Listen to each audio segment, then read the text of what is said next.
Hey folks, old Sheepdog here. Welcome back to Sheepdog's House, your home for all things that go bang. Today I'm going to do a after actions report on my budget varmint gun. A couple of years ago, one of the guys that I do a lot of shooting with, I call him Tackleberry, but he told me, he said, "Preacher," he said, "do you think you can put together a budget, decent varmint gun, something that'll reach 600, 700, 800 yards or more, for $600, $700?" And I told him, well, I said, I believe I can do it. So I started, and before we get going too far, empty mag, empty chamber. And y'all have to excuse me, but I'm just getting over a broken arm here on my right arm, and I don't quite have the strength in it that I used to have. But it's coming back, and I appreciate your prayers.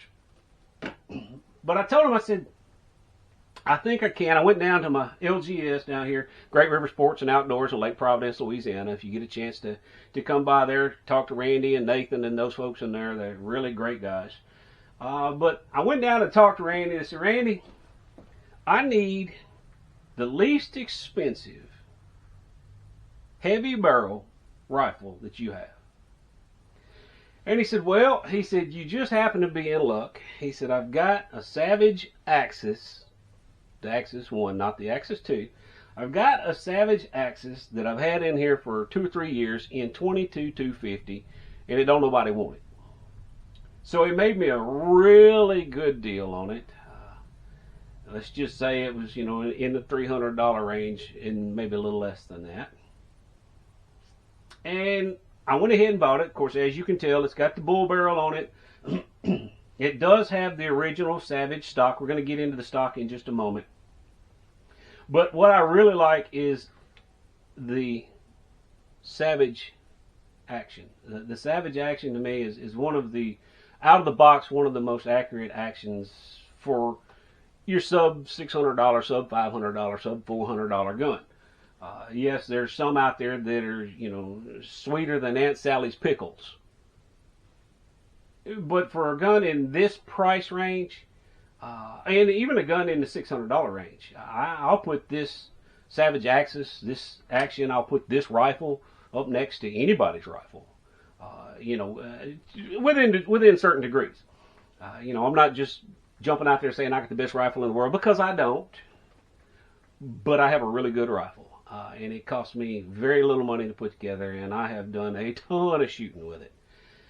So it's the Savage Axis. It's the original. It's not the 2. It doesn't have the set trigger and all of that in it, the lightning trigger, whatever they call that trigger. But you can take this trigger housing out. You can do a little bit of work, and you can get that trigger considerably less poundage, considerably easy, considerably less travel, considerably less grit for the shot. You may can hear it. We are clear. Magazine is out. There's nothing in it. Safety's off. Not much travel. Not much grit. It's still, I'm not going to tell you no stories. It's still 5 pounds, 5.5. I don't have a gauge here in the man cave. Have one at the local gun store for gauging trigger pull. I haven't never gauged it. It's perfect for me. I love it. Anyway, let's move on. One thing that I did do to this rifle, I took the mounting screws out, pulled the Action, the barrel out of the stock. I took a Dremel tool right in this area, because the stock was just plastic, bendable, cheapo junk. So I took a Dremel tool, and in the bottom of there, it's honeycombed. It's webbed with plastic. They tried to do that to give it a little stability. It doesn't really have a lot of stability. So I took that Dremel, and I opened me up a channel. And I took me a piece of 5/16 steel rod, and I laid that 5/16 steel rod in there, in that channel, and I took that Dremel with a burr on it, and I drilled holes between the webbing in there. so that when I poured the epoxy on top of that rod, and I poured the epoxy in that honeycomb, that it was able to go between the compartments. Now, it's really important that if you do something like this, that you do that. Because if you don't, after about 3 or 4 shots, you'll hear something rattle, and you'll take your action back out and pull your barrel back off of it, and you'll have epoxy ice cubes. Because epoxy doesn't bond to plastic. It'll bond to steel, and it'll bond to itself. So when you drill through those dividers in that honeycomb, you allow that epoxy to bond to itself. And after, 14, 15 months of shooting, I probably got 350 to 400 rounds through the gun now. I had the action off, not long ago when I was doing some cleaning. Everything's still solid, everything's still tight, and you don't have, see how that barrel is still free floated? And the barrel will flex, but the plastic doesn't flex. Super, super, super good for changing the dynamic of how this rifle shot. Before doing that, of course, it was MOA. I'm not going to lie to you. It was MOA. After stiffening the front end, of course, being on the bipod like it is, it's sub MOA now. I don't know if you can see that. Let me grab it off of there.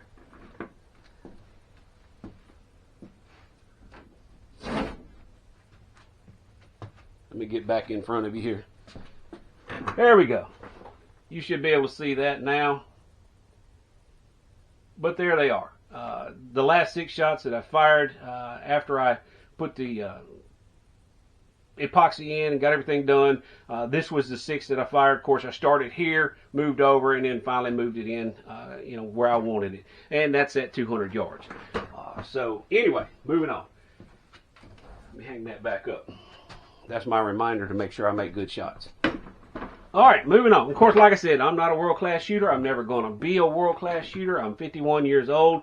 My hands have been broke too many times. I'm blind in one eye, can't see out of the other.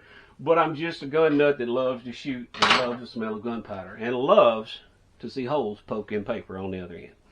So, 15 months, a year to 15 months out, I've got, the Savage rifle that, I'll say $300. I give him $300 for it. I don't actually remember. It's been that long. And of course, then I've already done a video on the primary arms 4-14 by 44 mil dot with the front focal plane. Super, super, super good scope. $189. It was their blemish scope, and I still haven't found the blemish. So, I'm $500 after, $20 on eBay for the bipod. That's actually an old M1 Garand sling that I had laying around, and then $20 I've done a video on this cheek riser as well, $20 for that. So, we'll say I'm $550 into the whole thing. Super happy with that. Love it. I like 22-250. A lot of people say, well, would you go 22-250? You could have went 6.5 Creedmoor. I have 6.5 Creedmoor. You could have went 308. I have 308. I did not have a 22-250. I do now. I've had it for 14, 15 months and absolutely love shooting it. Shooting this gun, that little bitty bullet behind all that gunpowder, is a very good challenge for someone to learn distance shooting. You get out into a 5-mile-an-hour wind with this 22-250 at 600 yards, and you really got to figure out how to put your shot where you want it. I've been super stoked with it. I've been learning a lot shooting this rifle. Yes, there's better rifles out there. Yes, there's better calibers out there. Yes, there's better scopes out there. Well, you know what? I'm not even going to go yes on that. Sure, there's more expensive scopes out there. But I don't believe there's a better scope out there than that one sitting right there. And the extra $1,000 that I didn't spend on the scope, I can spend on reloading and making me some more bullets to shoot. Anyway, this is Old Sheepdog, just reminding you, keep your powder dry and watch your 6.